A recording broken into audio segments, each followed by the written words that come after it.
triumvirate of evil. Azerbaijan-Turkey-international terrorists for the second time violated the agreement on humanitarian truce. They continue to stretch their tentacles towards peace and stability in the South Caucasus. This is the second time Azerbaijan violates the ceasefire agreement reached with the personal assistance of the head of the co-chairing country of the OSCE Minsk Group, thereby showing the international community its treacherous essence, which we have been dealing with for decades. Armenia will continue to take all necessary measures to force Azerbaijan to peace and establish a ceasefire regime, along with the introduction of concrete and effective mechanisms for maintaining and monitoring this regime on the ground.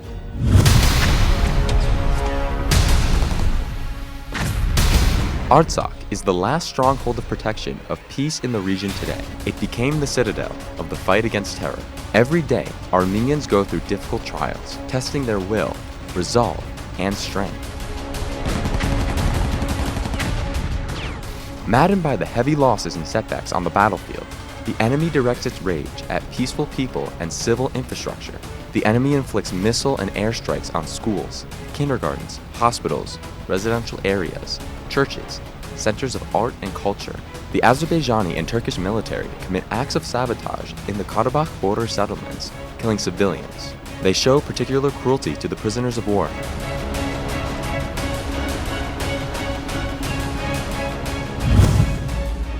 The human rights defender of Armenia received videos and photographs demonstrating the inhumane and cruel treatment of the Azerbaijani armed forces towards Armenian prisoners of war. They subject people to extreme humiliation and then brutally kill them with exceptional cynicism. The behavior and words of representatives of the Azerbaijani armed forces are filled with hatred. The experts in the staff of the human rights defender have precisely determined the place and the time of perpetration of the Azerbaijani criminal acts. The videos and photographs have already received the necessary legal confirmation as irrefutable legal evidence testifying to a war crime.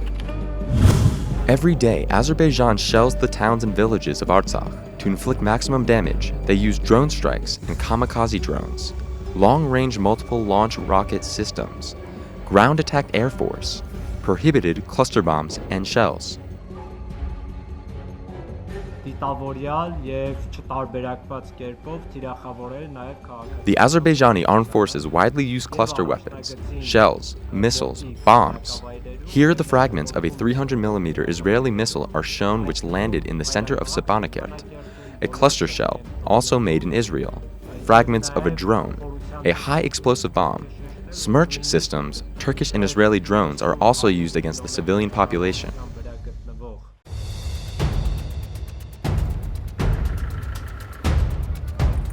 All this evidence of violations of international humanitarian law and evidence of war crimes is more than clear. However, the world community continues to react cautiously to what is happening, smoothing out the rough edges. Often, international organizations and state structures of many countries do not notice either the recipient of the threats, or the involvement of Turkey and terrorist mercenaries in the hostilities, or the violation of the ceasefire agreements. The European Union has not yet been able to clearly and unequivocally respond to all these war crimes committed by Azerbaijan with the direct participation of Turkey, including the transfer of armed terrorists from Syria and Libya, ignored the threat to the existence of the people of Artsakh, gross violations of their right to life, and the developing humanitarian crisis in Artsakh. For 3 weeks, Azerbaijan has been shelling towns and villages in Artsakh, deliberately targeting the civilian population and infrastructure, which leads to dozens of victims. Moreover, Azerbaijan also struck at the civilian population and infrastructure of Armenia. The current large-scale aggression was preceded by provocative campaigns of Azerbaijani disinformation. For example, the so-called campaign on the artillery shelling of the Armenian side of the city of Ganja. Armenia condemns this unilateral and biased statement, which gives Azerbaijan the green light to continue with impunity for violations of international law, including international humanitarian law and customary international law.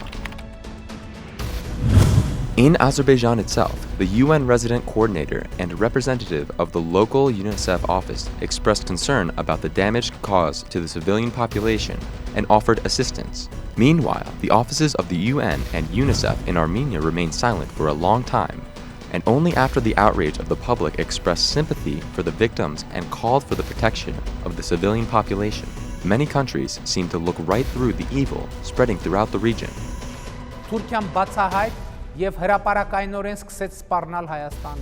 Turkey openly and publicly threatens Armenia, simultaneously transmitting from Syria a larger amount of terrorists in the Karabakh conflict zone.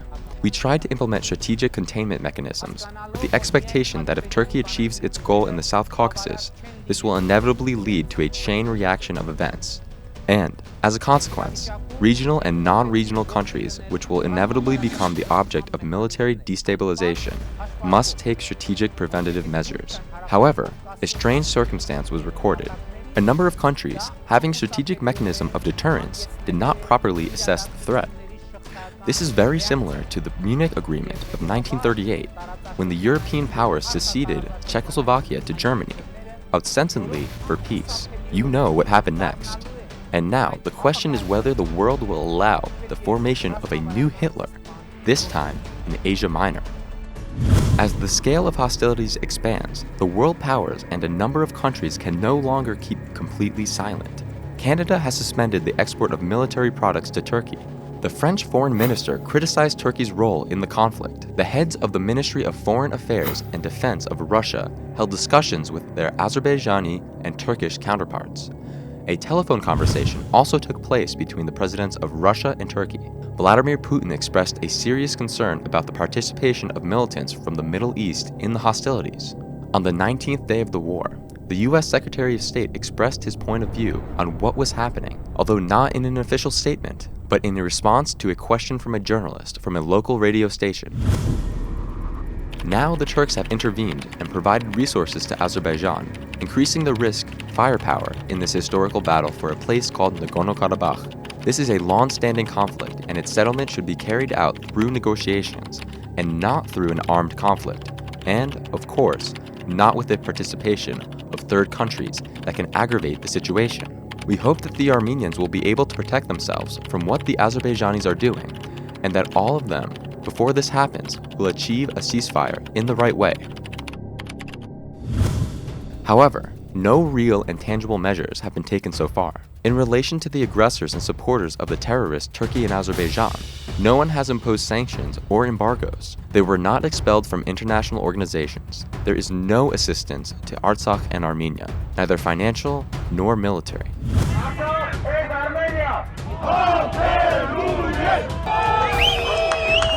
The Armenian diaspora all over the world hold numerous protests, rallies, and blocks highways and streets.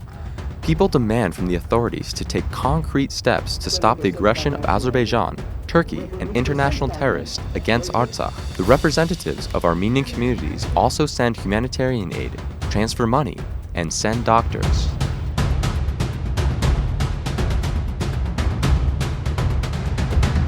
Despite repeated calls from Russia, Turkey and Azerbaijan continue to torpedo a truce and political negotiations. Moreover, they are already trying to impose new requirements. Erdogan said that the OSCE Minsk Group must, after finishing negotiations, give the occupied lands to their owners, Azerbaijan. Ilham Aliyev, in turn, stressed that Turkey should be at the negotiating table on Karabakh. The head of the Russian Ministry of Foreign Affairs proposed sending military observers to the conflict zone.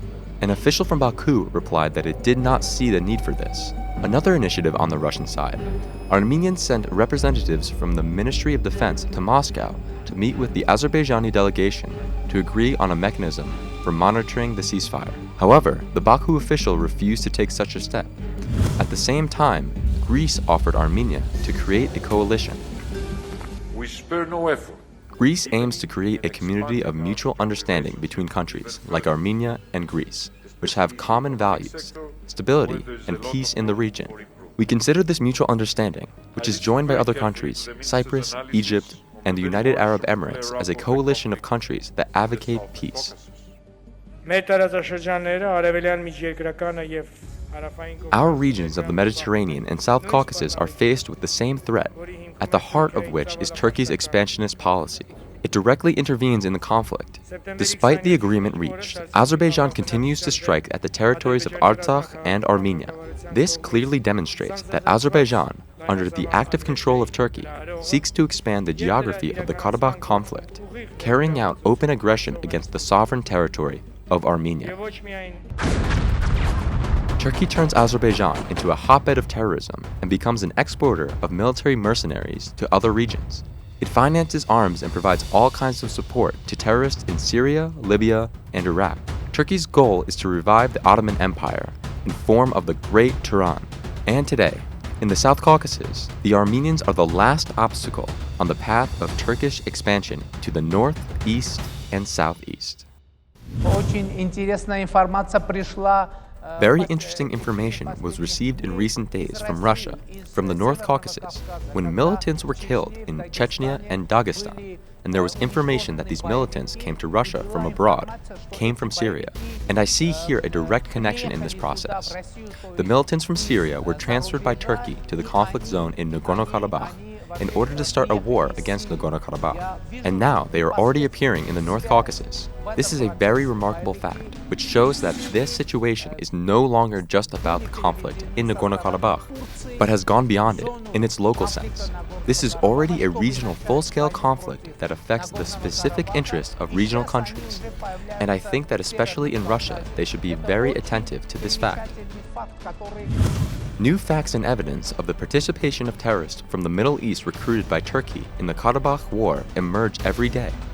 The international media publish interviews with the relatives of killed mercenaries.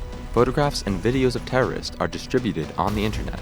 French President Emmanuel Macron and Director of the Russian Foreign Intelligence Service Sergei Narishkin have already announced the fact of their transfer to the combat zone. In turn, the military diplomatic sources of the Russian newspaper Kommersant claim that Turkey has deployed 600 servicemen to Azerbaijan, including a tactical battalion group, military instructors and advisors, as well as 120 employees of flight and technical staff to the Gabala Air Base, 20 drone operators to the Dalyar Airfield, 50 instructors at the Yevlakh Airfield. Armored vehicles, airplanes, helicopters and drones, small arms and ammunition were also transferred to Azerbaijan.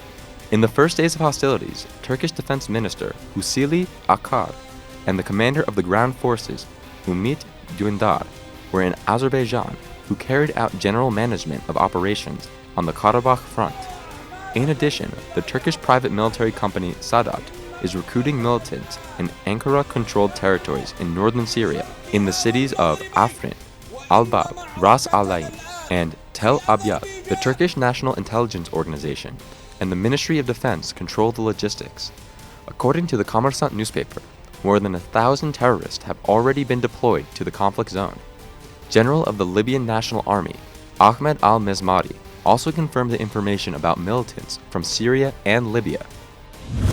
Turkey uses the airports Metiga and Misurata to send Libyan, Syrian, and other terrorists to Azerbaijan. For over 100 years, the Armenians have been trying to convey to the world that the 1915 genocide in the Ottoman Empire must be condemned and recognized. It is necessary so that this atrocity does not happen again, but the world never understood it. This is confirmed by the large-scale aggression in Karabakh. These days, the Turks are trying to complete what they started 105 years ago, finding themselves on the verge of complete annihilation. The Armenian people simply must win in order to survive and preserve their statehood.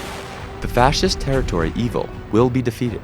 The remnants of the defeated will go home. They will lick their wounds, recover, and again rush to commit atrocities.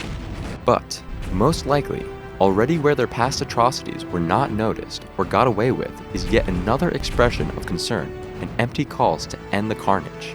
But when evil comes to them, they will definitely remember the Citadel of Artsakh, which fought for them too. They will remember the pain, the losses, and the hardships that the Armenian people went through. And perhaps they will finally realize why the Armenians called on the world to recognize, condemn, and prevent a new genocide.